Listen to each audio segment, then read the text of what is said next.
الحمد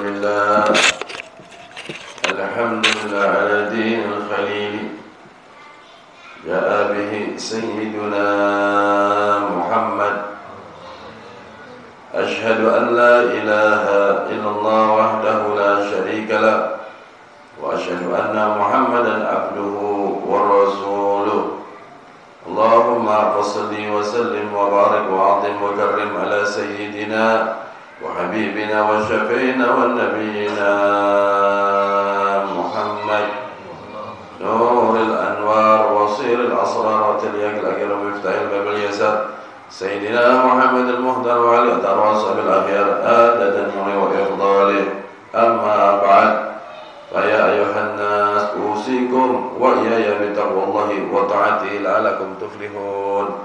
Ma'asyiral muslimin rahimakumullah, jamaah salat Jumat yang dimuliakan Allah Subhanahu wa taala. Pertama-tama marilah kita meningkatkan ketakwaan kita kepada Allah Subhanahu wa taala dengan takwa yang sesungguh-sungguhnya. Arti takwa sesungguhnya takut kepada Allah dimanapun berada, siapapun kita, apapun kita, sebesar apapun pangkat kita, tiada yang lebih agung, lebih utama kecuali Allah Subhanahu wa taala. Tiada yang lebih menguasai diri kita kecuali Allah Subhanahu wa taala.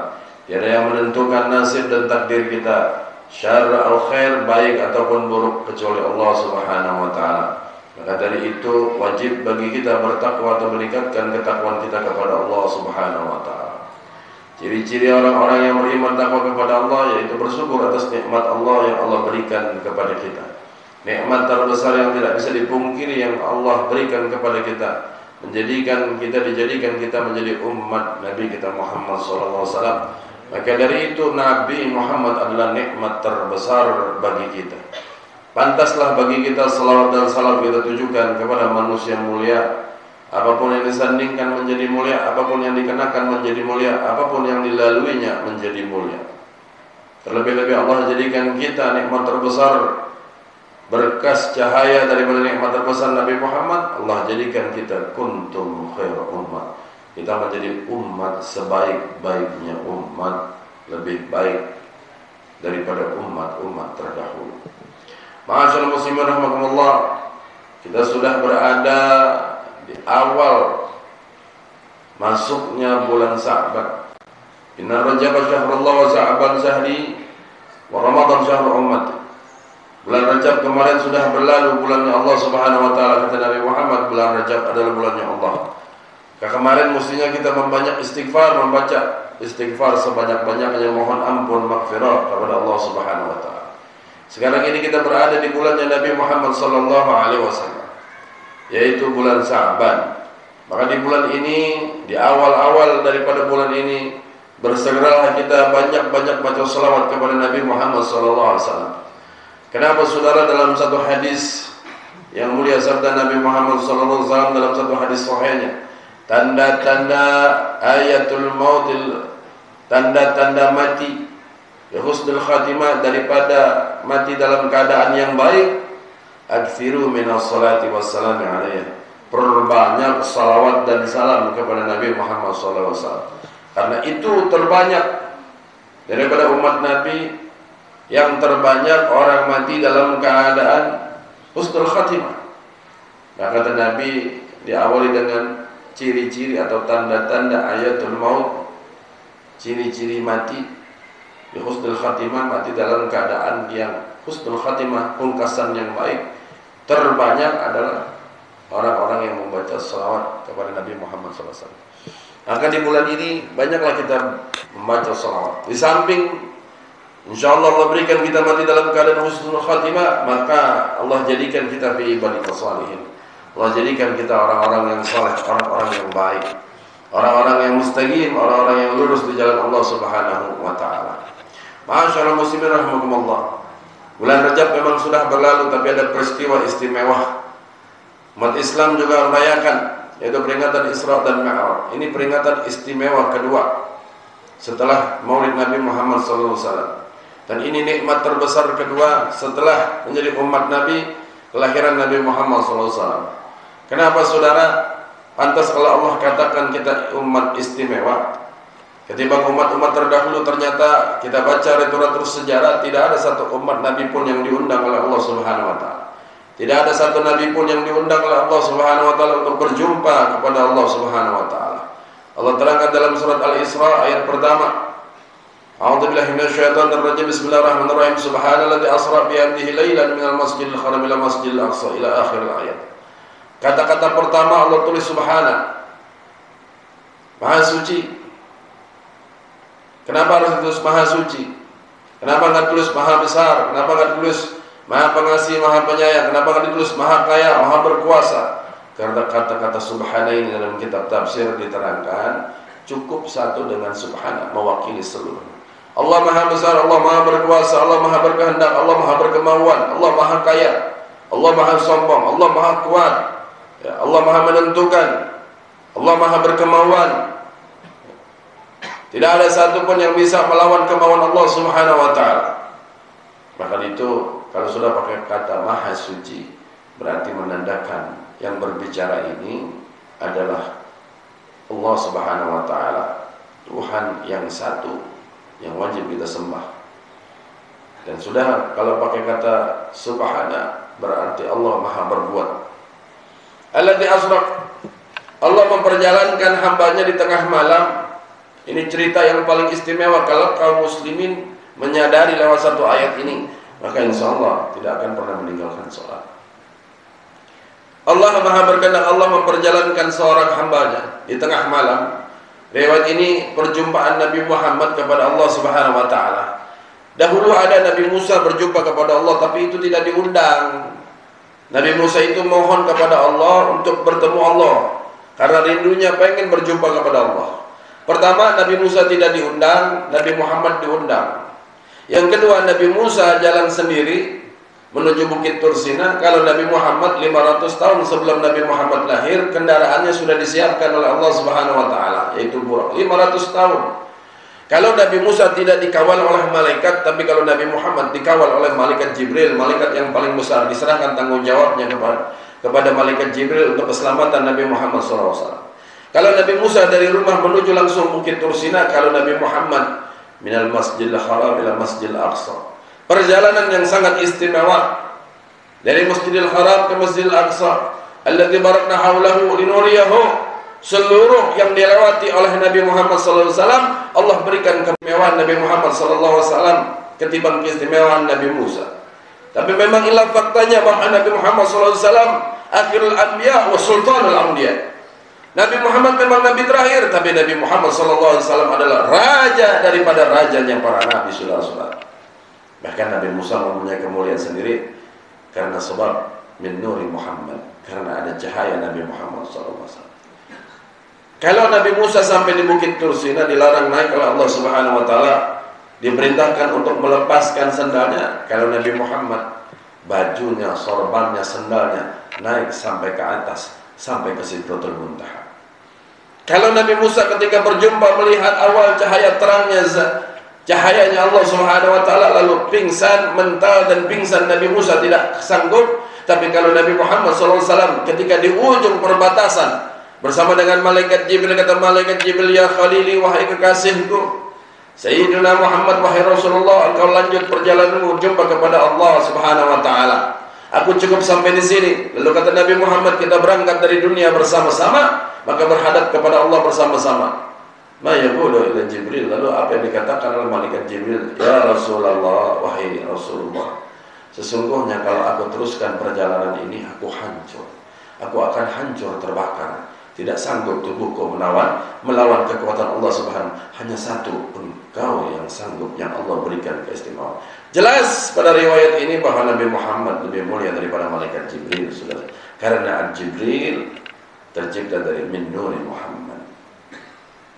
Lalu Nabi Muhammad berbincang-bincang dengan Allah Subhanahu wa taala sehingga diuraikan di dalam salat kita at-tahiyatul ila, perbincangan antara Nabi Muhammad dan Allah Subhanahu wa taala.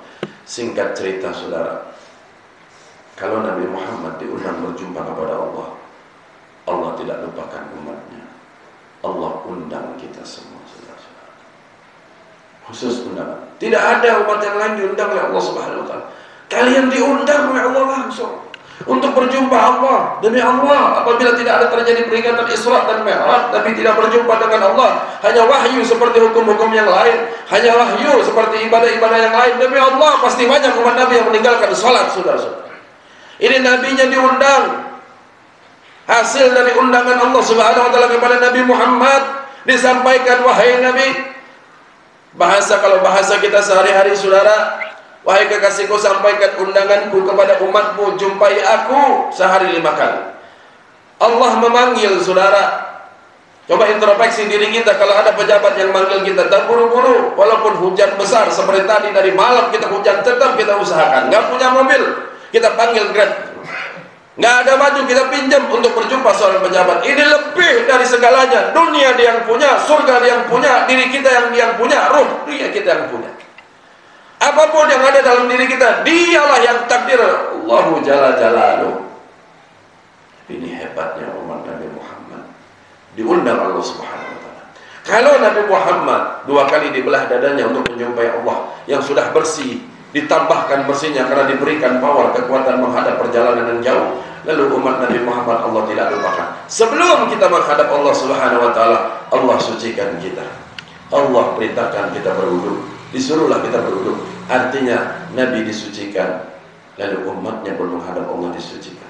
Kalau nabinya langsung berjumpa kepada Allah, kita langsung kepada Allah Subhanahu wa taala. Ketika takbiratul ihram, Allahu akbar, hijab antara kita dengan Allah Rabbul Jalal Jalaluhu terbuka, saudara-saudara. Kita memang tidak bisa melihat, kalau bisa dilihat yang namanya makhluk, saudara, bukan Tuhan. Tapi Allah memperhatikan. Apabila kalian tidak bisa melihat Allah, ketahuilah sesungguhnya Allah memandang kalian pandangan rahmat. Sebab siapa? Minkum min ummati Muhammad. Jadi 2 peristiwa ini tidak bakal bisa dilupakan. Andai kata ada orang-orang mengatakan bahwa peringatan Maulid Isra Mi'raj itu bid'ah, dolalah. Demi Allah, diramaikan peringatan Isra Mi'raj biar orang tahu, biar kita tahu dari kecil sampai besar. Masih banyak orang yang meninggalkan sholat. Lalu bagaimana kalau tidak ada peringatan Isra Mi'raj? Bagaimana anak-anak kita? Bagaimana cucu-cucu kita? Sedangkan mohon maaf, tetangga kita pun masih banyak yang meninggalkan sholat. Padahal istimewa sekali perintah sholat itu turun, sangat-sangat istimewa. Ma'asyiral muslimin rahimakumullah. Terakhir ingin saya sampaikan dalam khutbah yang singkat ini.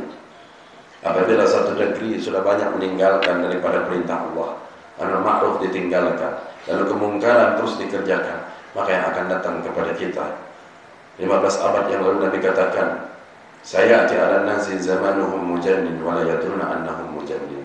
Akan datang satu masa kepada umatku nanti di terakhir, mereka akan mendapati satu masa zaman yang gila. Wa la yadruna annahum mujannin, akan tetapi mereka tidak tahu mereka hidup di zaman yang gila. Lalu mereka terinfeksi, terkontaminasi. Mereka semua tidak sadar bahwa mereka hidup di zaman gila. Mereka berubah menjadi orang yang gila, saudara-saudara. Demi Allah, saat ini sudah terjadi. Demi Allah, kalau kita pantau sudah terjadi. Berapa banyak saudara-saudara, dulu kalau ada musibah di kampung kita, ada orang yang berbuat aib, ulama menutupi. Kita diperintahkan oleh guru-guru kita, tutupi itu. Tutupi, jangan diumbar. Sedangkan kita berhadapan kepada mayit juga diperintahkan. Udhkuru mahasina mautakum, sebutlah kebaikan-kebaikan. Tapi demi Allah, zaman ini zaman yang majnun, zaman yang maghrur, zaman yang gila. Orang berbuat zina, bukan manusia, bukan orang, bukan tetangga, bukan sahabat yang menyebarluaskan, tapi dia sendiri saat ini. Dia ambil handphonenya, dia rekam, mohon maaf, dia sedang melakukan perzinahan. Dia melakukan hubungan zina dalam keadaan telanjang bulat, laki perempuan yang bukan mahramnya. Dia yang rekam, dia yang sebar, saudara-saudara. Inna lillahi wa inna ilaihi raji'un. Berapa banyak sekarang juga anak-anak memfitnah orang tuanya. Bahkan lebih kacau, ibunya dituntut di dalam pengadilan, saudara-saudara. Apa bukan ini zaman yang gila? Berapa banyak ketika ibu mati, bapak mati, anak mengeluarkan bukan doa, bukan yasin, tapi dia angkat handphonenya, dia berkata kepada jenazah ibunya, wahai ibuku, mohon maaf, selfie terakhir mama. Kita foto terakhir, dia foto ibunya dalam keadaan jadi jenazah, saudara. Sedangkan di dalam kitab fikih ulama sepakat, aurat wanita seluruh badannya terkecuali kedua belah mata kecuali dalam salat. Kedua muka dan kedua telapak tangannya. Ibunya sudah jadi jenazah, saudara. Dia foto, dia sebar, walaupun kata-katanya inna lillahi wa inna ilaihi raji'un, berpulang ke rahmatullah, ibu kami tercinta fulana binti fulan, kalimatul haq uridul batil, kalimatnya memang hak, minta doa, tapi yang apa yang didapatkan laknat Allah subhanahu wa ta'ala. Ibunya berharap doa. Apa ya lagi yang diharapkan orang yang mati, saudara, di sebelah kita? Apalagi yang diharapkan ruh selesai terlepas dengan jasad. Maghfirah, yad'u lahu bil maghfirah, doa ampunan. Mereka rekam, mereka sebar ke penjuru, saudara, lewat sosial media.